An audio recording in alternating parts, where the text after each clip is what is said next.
옛말에 사촌이 논을 사면 배가 아프다, 이런 말이 있지 않습니까? 여러분, 우리는 그만큼 남이 잘 되는 것을 잘 못 바라봅니다. 우리 안에 그만큼 시기심이 가득하다는 것을 잘 보여주는 그런 말입니다. 가인이 아벨을 시기했고, 또 사울 왕은 자신의 사위이지만 다윗을 시기했습니다. 요셉의 배다른 형들은 물론 배다르지만 그 동생을 시기해서 죽이려고 구덩이에 던진 것, 우리는 성경을 통해서 알고 있습니다.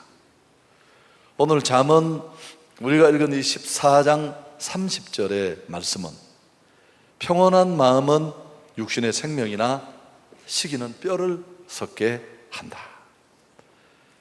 오늘 이 잠언의 말씀은 마음의 허평이 주는 유익과 또 시기가 주는 폐해를 대비하고 있습니다. 그리고 이 마음의 평화를 깨는 가장 주된 요인이 바로 시기라는 것을 분명히 밝히고 있습니다. 원문에 있는 원래의 의미를 그대로 직역하면 육신의 생명은 화평의 마음이나 뼈들의 서급이 시기이다. 좀 해석이 그렇습니까? 여러분, 마음의 상태가 어떠냐에 따라서 생명을 경험하기도 합니다. 그러나 또 한편으로 마음의 상태가 나빠지면 죽음을 경험하기도 한다는 겁니다. 솔로몬은 그 죽음의 상태, 마음의 평화를 잃어버리고 죽음 같은 상태를 뼈들의 서금이라고 표현하고 있습니다. 시기가 주는 그 고통이 얼마나 크고 엄청난 것인가를 잘 적절하게 전하고 있습니다. 뒤에 말씀드리겠습니다마는 시기는 타인도 공동체도 부서뜨리고 무엇보다도 자신도 철저하게 망가지게 만듭니다. 여러분, 우리는 살면서 지켜야 할 것들이 많습니다. 건강을 지키고 또 사업을 지키고 가정도 지키고 어느 것 하나 우리가 지키고 방어하기에 쉽지 않습니다. 그러나 그 모든 것보다 더 중요하고 어려운 것은 마음을 지키는 것입니다. 할렐루야. 우리 주님은 잘 알고 계십니다. 잠언 4장 23절에 모든 지킬 만한 것 중에 더욱 내 마음을 지키라. 생명의 근원이 이에서 난다. 생명도 행복도 마음에서 납니다. 여러분, 우리는 결과가 되어진 것만 보고 평가하고 판단합니다만 그 결과가 시작된 씨가 뿌려진 자리와 같은 근원지인 마음을 무시할 때가 많아요. 마음 단속을 소홀히 하고 방치하면 다 무너집니다. 사실 영적 전쟁도 마음의 첫 자리를 누가 지배하느냐 시작입니다. 예수님께 꽤 괜찮은 제자로 인정받았던 가룟 유다가 무너진 건 그 마음에 예수 팔려는 생각을 집어넣었고 그게 방어가 안 된 거죠. 여러분, 마음을 방치하면 모든 것을 잃어버리게 됩니다. 그래서 오늘 우리가 세 번째 마음 지키기 시간인데 시기입니다. 시기. 우리가 버려야 할 마음입니다. 우리 안에서 주워내야 될 돌 같은 마음이 시기의 마음인데, 자, 우선 첫 번째, 왜 우리는 시기하게 될까? 여러분, 사람과 사람 사이의 관계는 필연적으로 갈등이 있습니다. 우리는 갈등이 없기를 기대하지만 부부 간에 갈등이 없습니까? 존재합니다. 형제 간에도 존재하고요. 왜 우리는 필연적으로 관계 속에 갈등을 경험할 수밖에 없느냐 하면 우리 모두가 온전하지 않습니다. 조금씩 차이는 있지만, 그런데 이 갈등을 만드는 그 시발점에 사실은 숨겨진 감정이 시기심입니다. 있는 그대로, 그 모습 그대로 타인을 용납하고 받아주는 관용이 우리에게 없는 거죠. 여러분, 근데 더 중요한 건 이 시기심을 만드는 단초가 있습니다. 그게 비교라는 겁니다. 비교. 이 부분이 중요해요. 너와 나를 끊임없이 비교하면 그 비교는 반드시 두 가지 감정 중에 하나를 만듭니다. 우월감이나 열등감. 우리는 누구든지 서로 비교하면서 자신을 발견하는 데 익숙합니다. 사실은 대부분 다른 것들도 그렇습니다. 내 차의 속도도 지나가는 물체의 속도를 보면서 빠르네, 늦네, 그런 것처럼 성장 과정을 통해 부모님에게서 또 학교에서도 사회생활을 하면서도 비교하면서 나의 위치를 발견하는 게 우리 몸에 익숙해져 있습니다. 여러분, 이 말은 우리 모두에게는 시기심이 있다는 뜻입니다. 좀 힘든 상황이 될지 모르지만 일평생 동안 우리는 어쩌면 이 시기의 마음으로부터 완전히 자유할 수는 없을 것입니다. 왜? 누구에게나 존재하는 본능과 같기 때문에 그렇습니다. 그렇지만 방치하면 엉망이 되겠죠.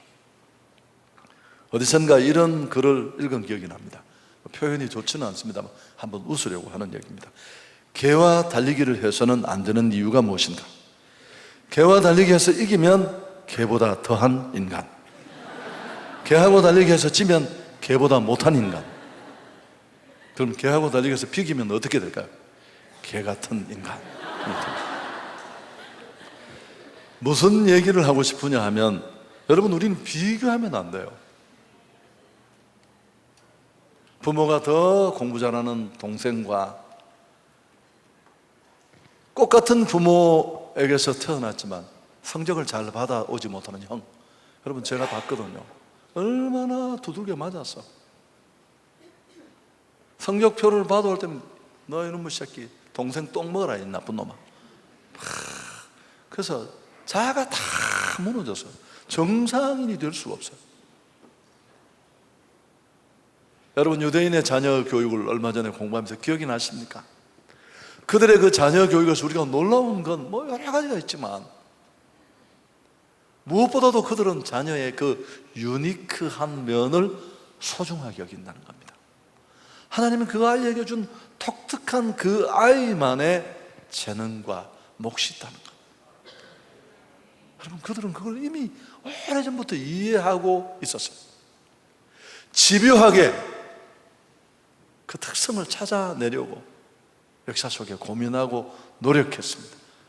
여러분, 유대인이 세계 역사를 주도하는 각 영역에서 이유는 이런 것과 결코 무관하지 않습니다. 인간은 누구와 비교해서는 안 됩니다. 왜? 하나님의 형상대로 만든 너무 독특하고 고귀하고 특별한 존재이기 때문에 그렇습니다. 우리 한 사람 한 사람, 할렐루야, 너무 독특해서 좀 이상할 수도 있어요. 그게 당신이에요. 여러분, 제품과 작품은 다르다고 그러잖아요. 우리는 걸작입니다. 그게 바로 나입니다. 내게는 누구와도 비교할 수 없고 비교해서도 안 되는 나를 만드시고 나를 정말 존귀하게 목적 있는 자리에 세우신 그 하나님의 의도를 가진 존재가 나예요. 누구와 비교를 한다는 거예요? 열등감을 가질 이유가 없습니다. 여러분, 사단이 우리에게서 행복과 감사를 빼앗아가는 가장 강력한 도구가 비교라는 거 아시죠? 유명한 성자가 있었습니다. 그에게는 형제가 있었는데 그 형제도 하나님 앞에 함께 헌신한 사람이었습니다. 성자는 이 경건한 성자를 넘어뜨리기 위해서 마귀는 온갖 방법을 다 동원했습니다. 그 어렵다는 돈, 명예, 여자 등으로 유혹했지만 그는 넘어가지 않았습니다. 그러던 어느 날 마귀 대장이 성자에게 찾아가서 딱 한마디를 했는데 성자는 얼굴색이 하얗게 변했습니다. 어떤 말일까요? 내 동생이 교회 주교가 되었다는데, 이거 더 못 알아들은 척 하십니다. 제가 지금 코피까지 흘러가면서 하는데, 네 동생이 너보다 먼저 주교가 되었다는데 라고 하니까, 같은 형제인데도 시기심이 확 들어와서 순식간에 그 경거한 성자가 안색이 바뀌었다는 겁니다. 오늘 말씀 듣고 우리가 이런 감정으로부터 좀 자유로워졌으면 좋겠습니다. 있는 그대로 그를 그 자리에 두신 하나님을 찬양하면서. 두 번째, 여러분, 시기 감정이 우리를 지배하면 어떻게 될까요? 야고보서 3장 16절 함께 읽습니다. 시기와 다툼이 있는 곳에는 혼란과 모든 악한 일이 있음이라. 그렇습니다. 시기는 초토화시킵니다. 아무것도 남겨놓지 않습니다. 다툼을 불러일으킵니다. 강력한 갈등을 유발하는 그 중심부에 시기심이 있습니다. 사울과 다윗, 요셉과 그 형들. 여러분, 시기는 억지 부리게 만들고 남의 흠을 찾게 합니다. 편견을 갖게 하고 나쁜 소문을 퍼뜨립니다. 그리고 공동체와 관계를 끊어버리고 불안정한 상황으로 밀어넣고 혼란하게 합니다. 시기심의 포로가 되면 무엇보다도 내 마음에 평화가 없어요. 오늘 잠언의 말씀이잖아요. 안절부절하지 못합니다. 스스로가 불안해합니다. 그래서 마침내 내 안에 무질서가 일어나고, 이 무질서는 나의 관계를 통해서 공동체로 각 관계 속으로 확장됩니다. 갈라디아서 5장 15절에도 만일 서로 물고 먹으면 피차 멸망할까 조심하라 라는 말씀처럼, 이런 감정이 그냥 휘둘러지면 결과는 너무 뻔합니다. 시기는 상대의 감정을 격하게 하고 서로 다투게 합니다. 마침내 엉뚱한 일을 만들고 급기야는 상상할 수 없는 행동도 가능케 합니다. 가끔 매스컴을 통해 불공정한 사회에 대한 저항, 또 자신의 만족스럽지 못한 삶에 대한 분노, 불특정 다수에 대한 시기심, 이런 것들로 대상을 고르지 않고 공격하는 그런 일들, 방화를 저지르고 주택가에 세워둔 고급 승용차에 펑크를 내고 음식물에 독극물을 넣고, 이런 일들도 얼마든지 가능해집니다. 잠언 14장 30절 다시 한번 보십시오. 평온한 마음은 육신의 생명이나 시기는 뼈를 썩게 한다. 사실은 이 제일 뒷부분에 있는 뼈가 썩는다. 잠언이 의도하는 바는 뭐냐면, 시기심을 통해 자신이 철저하게 무너지는 것, 파괴되는 것을 그렇게 표현했습니다. 영국 속담에도 시기는 남을 상하게 하고 자신도 상하게 한다. 여러분, 성경에 너무너무 좋은 애들이 많이 있습니다. 좀 설명을 드리면, 다윗은 골리앗을 죽인 이후에 비로소 급부상합니다. 백성 사이에서 다윗은 영웅 대접을 받고 급기야는 사울 왕보다 더 존경받고 칭송받게 됩니다. 민심이 온통 다윗에게로 기울어졌습니다. 그러자 사울의 마음속에 시기심이 들어가서 시기심이 그를 불태우기 시작합니다. 다시 악신에 붙들리기 시작하고, 이 시기심이 어떻게 관계를 다 엉망으로 만드는지를 성경이 보여주는데요, 사무엘상 18장 이후를 보면 첫 번째는 기쁨을 빼앗아갑니다. 여러분, 사울 왕은 블레셋과의 전쟁에서 승리하고 돌아옵니다. 블레셋은 평생의 적이에요. 이스라엘이 너무너무 버거운, 사사시대부터 지금까지 블레셋 때문에 겪은 피해와 순환은 이루 말할 수가 없었습니다. 그런데 그 블레셋을 꺾고 승리하고 돌아온 것, 온 이스라엘에게 얼마나 큰 기쁨이고 감격일 텐데, 왕이 시기심의 포로가 되니까 승리의 기쁨은 온데간데 없어요. 여러분, 기쁨의 순간이 불쾌감으로, 분노로 바뀌고 마침내 상대를 향해 더 잔인한 공격을 계획하는 그런 모습으로 돌변하는 것 볼 수 있습니다. 왕 한 사람의 시기심 때문에 국가적인 큰 기쁨조차도 사라지는 것을 볼 수 있습니다. 두 번째, 시기심은 신뢰를 무너뜨립니다. 사울은 더 이상 자기 사위이면서 군대 장관이고 이렇게 큰 전투에서 승리를 가져온 다윗을 더 이상 신뢰하지 못합니다.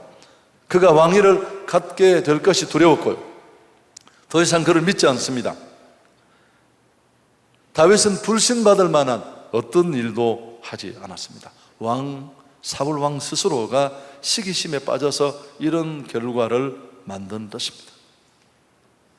여러분, 우리가 시기심의 포로가 되고 노예가 되면 다 이렇게 색안경을 끼고 건강한 관계를 만들 수 없습니다. 방치하면 관계는 다 깨어집니다. 마침내 시기심은 살인을 계획합니다. 철저하게 다윗을 경계하고 만날 때마다 비교하면서 열등감을 느끼고 피해의식에 전전긍긍해하면서 죽이고 싶어 합니다. 실제로 죽일 기회를 매일 모색하고 따라다니고, 우리는 이 사실을 이미 너무 잘 알고 있습니다. 가인은 동생 아벨에 대한 시기심으로 동생을 돌로 쳐 죽입니다. 야곱의 아들들은 요셉의 꿈 얘기와 아비 야곱이 요셉을 더 사랑한다는 사실, 이 차별, 그 사실에 절망하면서 시기심에 완전히 노예가 되었습니다. 배다른 동생 요셉을 죽이기로 모의했습니다. 여러분, 성경의 이 대목을 읽으면서 참 우리가 삼짓해야 되는 건, 이게 한 사람이 아니에요. 아무리 배가 다른 형제지만 형제들이 똘똘 뭉쳐서 시기심으로 이성을 완전히 잃어버렸습니다.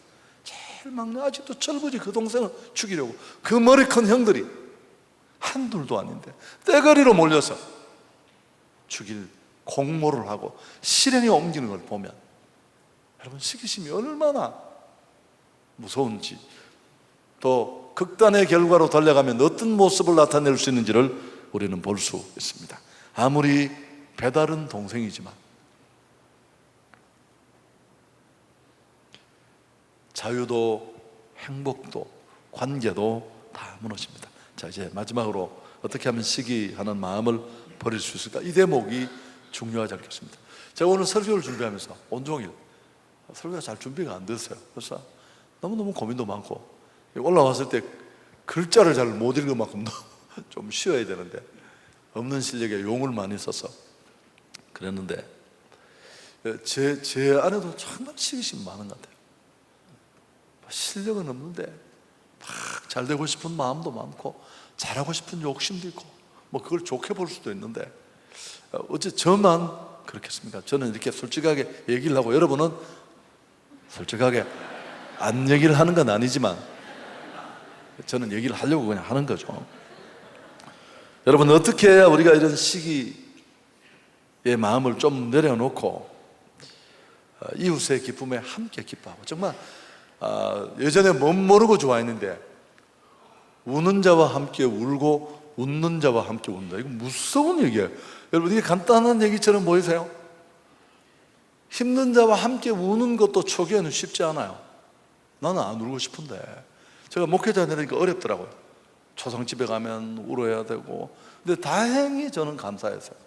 하나님이 감성을 풍성하게 하셔서 때로는 제가 아들보다 더 많이 울어요. 너무너무 그 마음이 내 가슴이 오고 주님의 마음이 와서 전혀 모르는 집에 갔는데도 그럴 때가 많아요. 저는 그 얘기를 들어보면 다 사연이 있어요. 제가 그렇지 않아요. 어떤 집에 신방을 갔는데, 제가 39살에 담임이 되어서 한 성도의 집에 신방을 갔어요. 그게 14번째 집이었습니다. 제가 한 6개월 만에 1,500명 정도 신방을 끝내려고 작정을 하고 하루에 지구가 막 자전공전하는 게 느껴질 정도로 돌았어요. 13집이 돌아가면 저쪽 땅끝이 이렇게 들려요. 막 그런 걸 다 했는데, 딱 앉았는데 그냥 심심하다고 여러분 하는 거예요. 앉았는데 갑자기 눈물이 쏟아져요. 찬송을 부를 수가 없어요. 15분 동안 눈물이 그치질 않았어요. 이유를 알 수 없잖아요.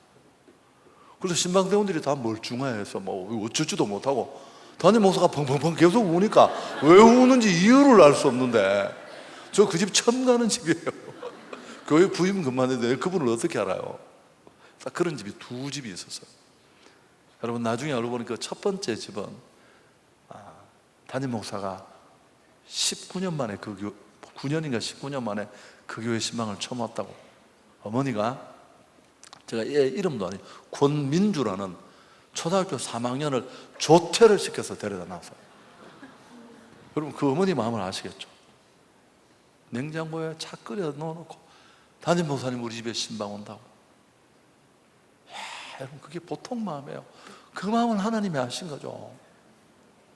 그 두 번째 울었던, 더 많이 울었던 집은 장로님이 되셨는데요, 그분이 나중에 1년에 전도를 100명씩 하는 K50이라는 군대의 문관이었는데, 참고로 K50은 제가 방위를 한 것입니다. 국방부 아주 높은 부대예요. 여러분 함부로 웃으시면 안 돼요. 그런데 이분이 그 살고 있는 집이 독신자 아파트였어요. 나이가 저보다 많은 분이 독신자 아파트에 살고 있었어요. 이유가 있었겠죠. 건축 헌금에 집을 2번이나 다 바칩니다. 신앙이 그렇게 좋은 분이에요. 저를 그렇게 좋아하는데 제가 서울 온다고 얘기하니까 그분이 제일 무서웠어요. 저를 용서 안 할 것 같아서. 내가 딱 설명을 했더니 눈을 깜짝, 목사님 기도하시고 결정하셨으면 저는 그 결정 존중합니다. 그게 끝이었어요. 그래서 그 마음을 하나님, 여러분 이런 종류의 얘기를 좋아하시네요. 근데 참 감사했어요. 감사한데 여러분 더 어려운 게 뭘까요? 웃는 자와 함께 웃는 것. 왜 못 웃는 줄 아세요? 웃음보가 작아서가 아니라 시기심 때문에 못 웃어요. 사촌이 논을 산데 내가 어떻게 배가 안 아프고, 친한 친구가 결혼식 날짜를 잡았다는 얘기를 딱 전화로 듣고 제가 앞에 캄캄하더라고. 그 친구 혼수 걱정해서 앞에 캄캄한 게 아니고, 왜 제가 캄캄해서 나는 언제 장가 가지? 제가 바로 아침 금식 들어갔습니다.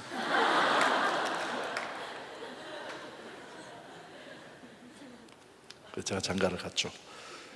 여러분 첫 번째, 시기가 얼마나 해로운 것인가를 철저하게 자각할 필요가 있습니다. 나쁜 줄 알아야 오래 내 감정에 붙어있지 않도록 우리가 잘라낼 수 있습니다. 여러분 마음의 평화가 사라집니다. 아시죠? 마음의 평화가 없으면 어디 가도 평화가 없어요. 시기심이 나를 오그라뜨리면 어떤 곳에서도 평화가 없어요. 관계 속에서도 그 무엇을 해도, 공동체도 무너지고 관계도 박살나고 자신도 무너지는 상황을 오늘 잠언의 말씀이 우리에게 가르쳐 주었습니다. 두 번째는 성령께서 내 마음을 순화시키고 넉넉한 마음을 주시도록 우리는 은혜의 통로를 만들 필요가 있습니다. 마음의 평화와 관용이 꼭 필요한데요, 여러분 저는 너무 많이 경험했기 때문에, 물론 기도하고 성경 읽고 뭐 이런 게 필요한데, 이 모든 것들이 통째로 들어있는 종합 선물 세트가 있습니다. 그게 뭘까요? 예배입니다. 예배. 금요 성령 집회 이런 건 정말 괜찮은 예배. 마음이 너무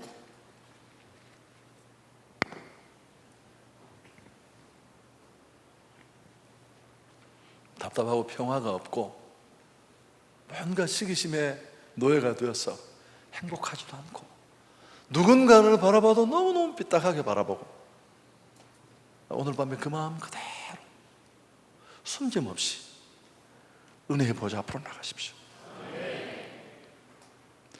보혈의 은혜로 나를 덮어주시고 새롭게 해달라고. 여러분 예배의 은혜가 시기심을 뛰어넘게 합니다. 이 은혜가 나를 덮지 않으면 우리는 관용할 수 있는 힘이 없어요. 세 번째, 무엇보다 중요한 것이 있습니다. 여러분 자족하는 마음인데요, 달란트 비유에서 보듯이 우리 각자에게 주어진 달란트는 다릅니다. 많이 받은 사람도 있고 적게 받은 사람도 있다는 뜻이 아니라는 거 아시죠? 5, 2, 하나는 다르다는 뜻입니다. 왜 다른지는 아시죠? 우리는 각자 있을 포지션이 달라요. 그래서 하나님은 내가 있을 그 자리에 맞는 각자의 독특한 재능들을 주셨습니다. 나는 고유한 존재예요. 그래서 내가 어디에서 뭘 하는가에 대한 분명한 자기 정체성이 꼭 필요합니다.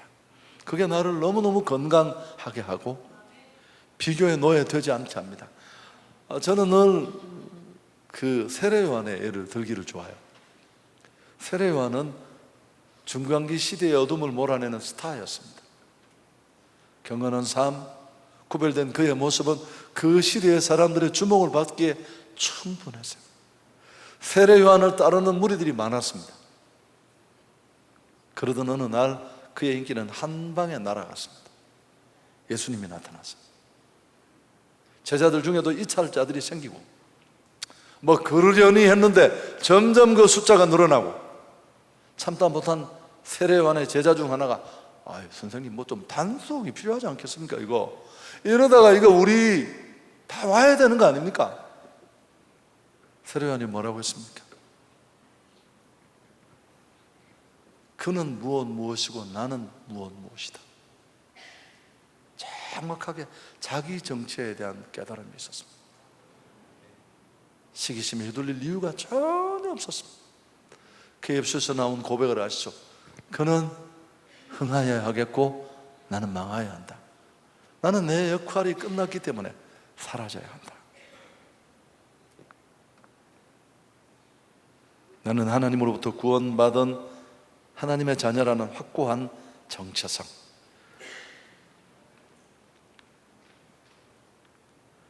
설교 정리하겠습니다. 우리 모두에게는 시기심이 있습니다. 우리는 남보다 더 인정받고 더 잘되고 싶은 마음이 우리 안에 있습니다. 인정받고 또 더 잘 살고 싶은 마음은 결코 어쩌면 잘못된 것이 아닙니다. 문제는 하나님이 아닌 사람에게 인정받고 싶을 때 문제가 되는 것입니다. 그럴 때 우리는 비교하게 되고 그 비교의 감정이 도를 넘치면 시기심으로 발전하게 되고 내 의도와는 전혀 다른 감정에 끌려다니면서 에너지 다 쏟고 관계 다 무너뜨리고 건강 해치고 무너지게 됩니다. 오늘 하나님 앞에서 인정받기를 갈망할 수 있기를 바랍니다. 그리고 가장 빛난 자리에 굳건히 서서 믿음으로 잘 달려갔으면 좋겠습니다.